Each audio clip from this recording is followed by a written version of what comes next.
Alors, pourquoi cette crise persiste-t-elle dans un pays d'abondance? C'est ce que nous allons décortiquer, en nous plongeant dans 5 villes emblématiques où cette réalité frappe de plein fouet.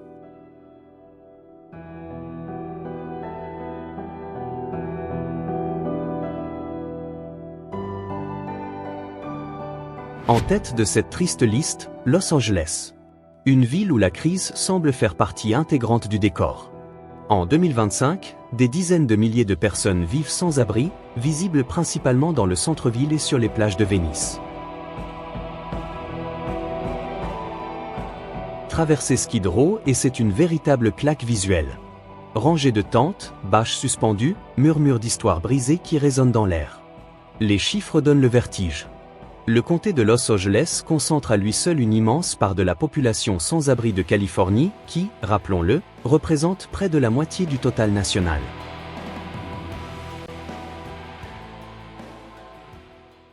Pourquoi ici?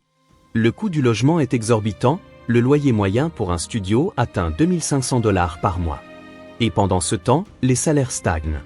Ajoutez à cela une pénurie de logements abordables, la recette du désastre est servie. La santé mentale et la dépendance jouent aussi un rôle. Sur le terrain, les travailleurs sociaux témoignent du fait que beaucoup oscillent entre traitement et retour à la rue. Les tentatives de réponse existent, programmes de logement temporaire, nouveaux abris. Mais l'ampleur de la crise dépasse largement les efforts entrepris. En filmant à travers Los Angeles, on voit des condos de luxe s'élever à 2 rues des campements de fortune. Un contraste brutal, reflet d'un écart qui ne cesse de grandir. Los Angeles est peut-être la ville des rêves, mais pour beaucoup, ce rêve se termine dans un sac de couchage sous une autoroute.